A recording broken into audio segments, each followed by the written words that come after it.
Hello again, it's Jess or JashiiCorrin, and welcome back for my video on 12 different colour palettes and monthly logs for 2019. Before we get into it, just a couple of things I wanted to mention. One, sorry I didn't get this video up on Sunday. Over the weekend my parents were over from Australia, so I really wanted to spend some time with them rather than filming a video. And secondly, just a disclaimer, these aren't the monthly logs that I'm necessarily going to be using in 2019, but just some ideas that I or you might want to incorporate in the new year. What I'm going to do in this one is go through each of the colour palettes and their corresponding monthly logs individually, so flipping back and forth between this page and the monthly logs that I've set up. So the first colour palette I have here for January are these gold and pink tones, and these were very much inspired by this washi tape.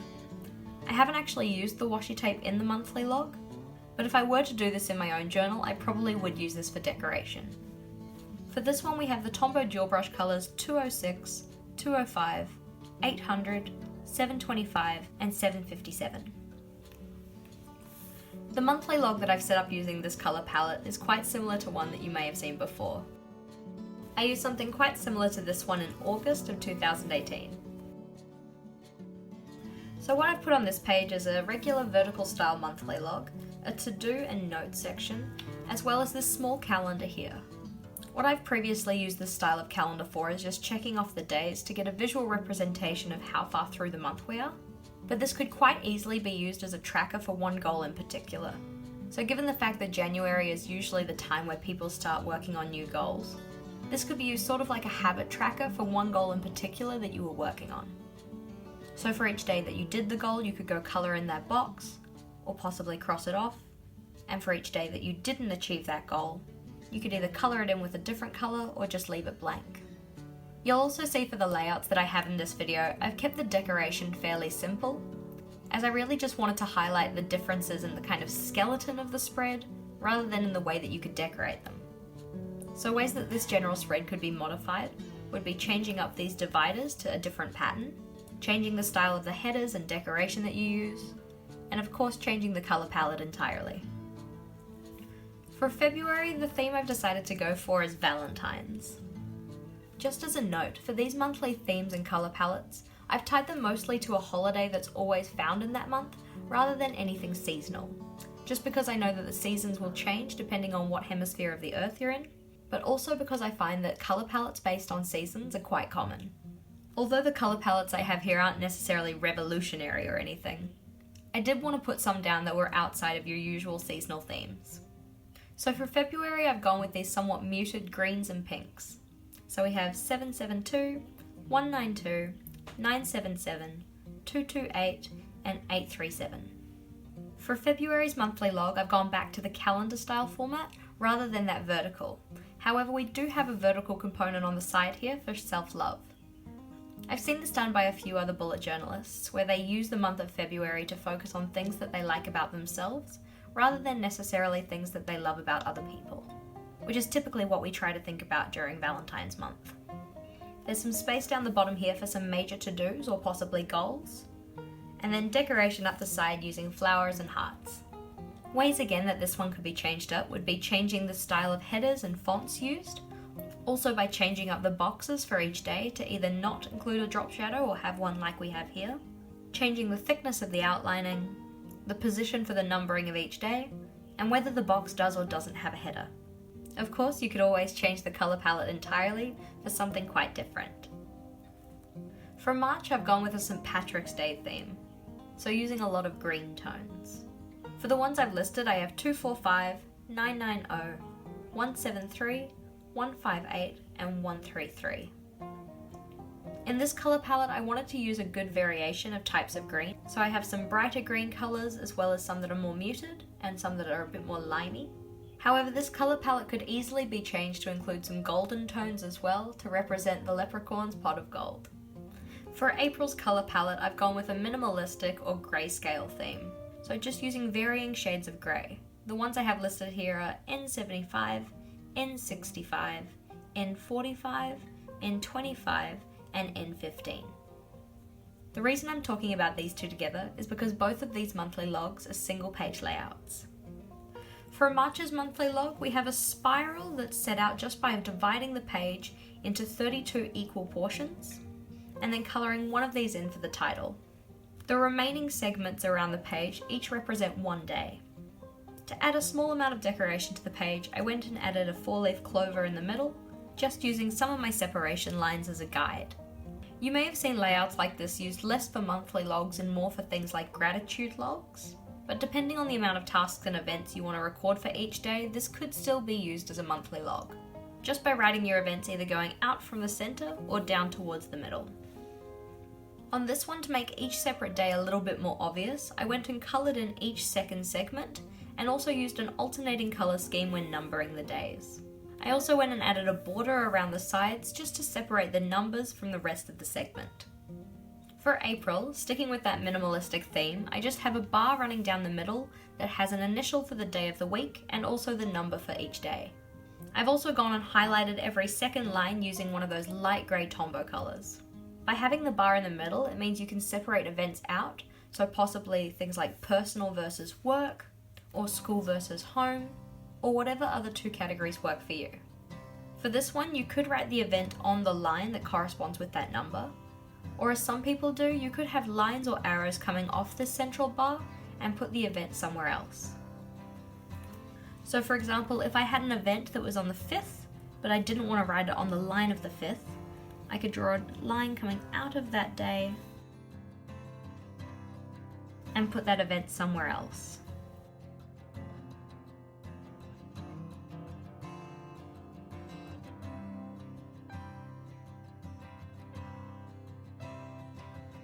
This can add just a little bit more visual interest to your spread without you having to add a lot of decoration.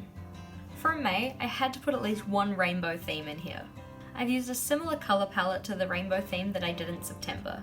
So I have colour 755, 925, 025, 195, and 515. For May's layout, I've really embraced that colour palette. So you can see I have an alternating colour palette running across these boxes, using my pink, orange, yellow, green and blue. And I've done a similar thing in the title here. So I started at the end of the Y and went from pink to orange to yellow to green to blue, to pink to orange to yellow to green to blue, to pink to orange to yellow to green to blue. I've also included a goals section down the side here, which could easily be replaced with a to-do list or potentially a small habit tracker. To decorate the bottom, I've just used that same colour pattern and drawn in some flowers, and also written the quote, "April showers bring May flowers." This space on the side here could be used for some additional doodling, or possibly like a small note section. Ways that this one can be changed up, again you can change the style of the boxes, so separating them out, adding drop shadows, dropping the entire calendar down a bit so that you can write in the titles for each day of the week, changing the sizing of the boxes, changing the thickness of the outlining, and also the position and style of the numbering in each of those boxes. For June's colour palette, I went with a galaxy theme, and this is a theme that I've wanted to use in my journal for a really long time, but still haven't gotten around to. For this one's colours we have N15, 555, 515, 606, and 665. Because both June and July are again those one-page layouts, for July's colour palette I went with a watermelon theme, so using 815, 743, 723, 243, and 277. So a nice combination of those pink and green tones. For June's layout, I've just gone with the simple and traditional vertical monthly log. However, added some decoration in the way that the title was done. To do this one, I used the N00 colourless blender to pick up the colour from the other Tombow pens and put down small circles of colour on the page. I also did this for the background for each of the letters for the days of the week.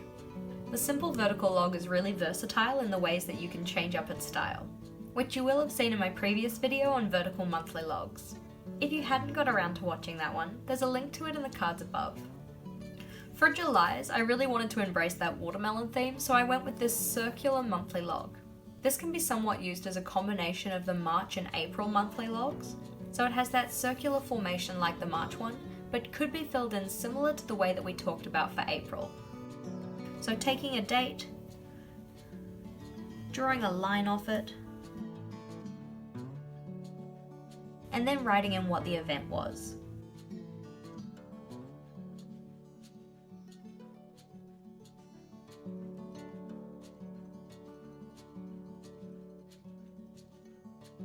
For August's colour theme, I've again done that rainbow scale, but this time using pastel colours.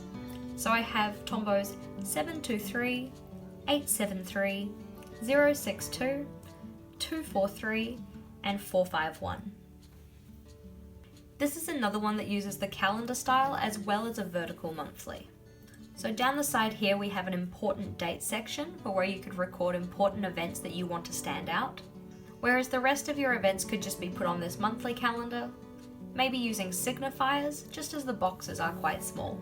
There's a section for goals and things that are coming up in the next month, as well as important tasks and notes. The decoration on this one is quite simple, just using coloured stripes in that rainbow order pattern. Ways that this one could be changed up would be changing what each of these different sections are. So maybe instead of this important date section, maybe you want to have a habit tracker here instead, or a gratitude log.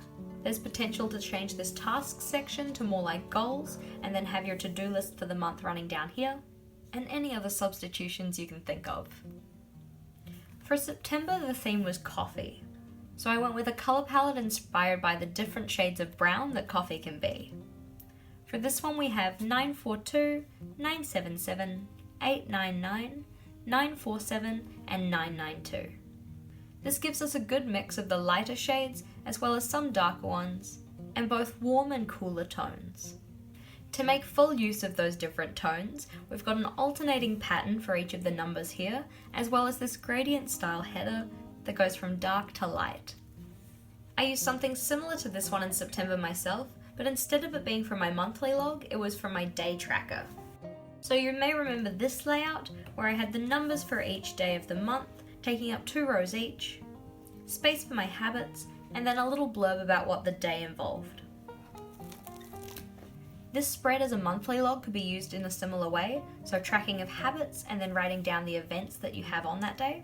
Or if you have quite a lot of events, you can really make use of the fact that you have 2 lines to record them for each day. In contrast to the day tracker that I used in September, this one's a lot more open and has a lot less ruled lines. Of course, if ruled lines are something that you like, you could go and rule a line to separate each day, and then also put lines down the side to really enclose those boxes. Because there's a nice amount of space for the header bar here, there is enough space to put in a key if you were going to record habits, or if you wanted to colour code your events. For October, although I do it every year, the theme I've chosen was Halloween. In my personal bullet journal this year, the Halloween colour palette I went with, I really tried to step outside of conventional Halloween colour combos. For the one I've recorded here, I've gone a little bit more traditional though. So we have 665, 173, 925, N25, and 025. For this monthly log, I've got a lot of sections for other things. So I have a habit tracker, a section for goals, things that are coming up in the next few months, and then also a to-do list. For the actual monthly section, I've gone with this calendar layout and accidentally forgot day 31, so that's something to watch out for when you're drawing up yours. I've made fairly good use of the colour palette to do the headings for this spread. So we have the headings for each of the boxes here, as well as the headings for each day of the week. For this calendar, I've made each of those boxes 5 squares by 5 squares, so there isn't super lots of room to write down your events. If that was going to be an issue, you could convert some space over here to be another important dates list, like we had on the August spread. Of course, depending on how many habits you actually want to track, you may have more or less spread for this section here, depending on how wide you need this one to be. For November, I've gone with an ocean theme using nice blues and greens. So we have 277, 296, 373, 443, and 493. This is a colour combination that I really like, but sadly haven't actually gotten around to using in my journal. It's a real strong contender for me personally in 2019. For this one, I've brought back a few elements from previous spreads. So that idea of having a central bar, the colourful stripes as decoration, and that alternating colour pattern. For this one, you could either write your tasks and events just coming off each of the days, or you could again go in and draw the line coming out of the bar and then write it at the end of that line.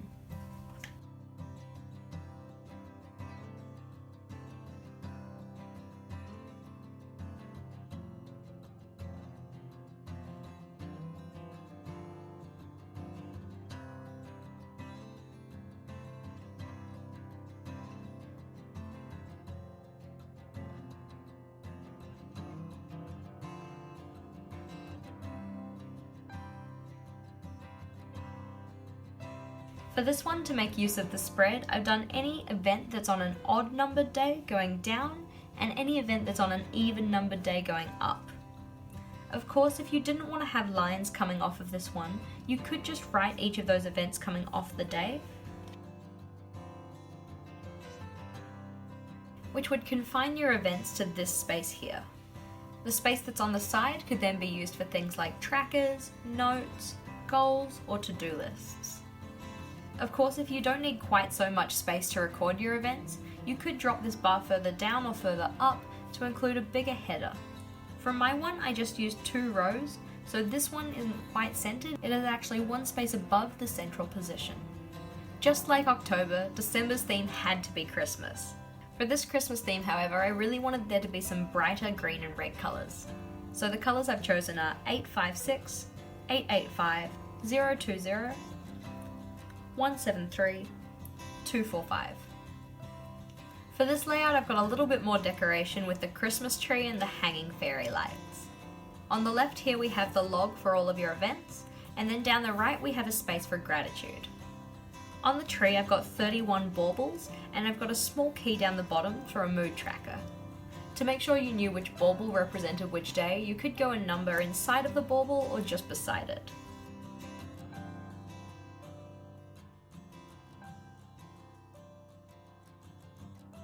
Of course, if gratitude wasn't something you were looking to include on your monthly log, this space could be used for notes, to-dos, goals, possibly a gift list, or anything else you can think of. The nice part about this one is that the decorations I've done here are quite simple to draw out. For the Christmas tree, this one's just made of simple geometric shapes, whereas for the fairy lights, they're just curved lines that you've put small ovals on and then coloured in. As a final flip through, we had each of the colour palettes for the year. We have January, February, March and April, May, June and July, August, September, October, November, and December. Thank you for watching. If you liked today's video, please do make sure to give it a big thumbs up. And in the comments below, let me know which one of the layouts was your favourite. Will you be trying any of these for 2019, or is there something else that you're eager to use? If you had any additional thoughts, comments, or feels, please do let me know, and I'll see you again on Thursday for another weekly setup video. Until next time, bye!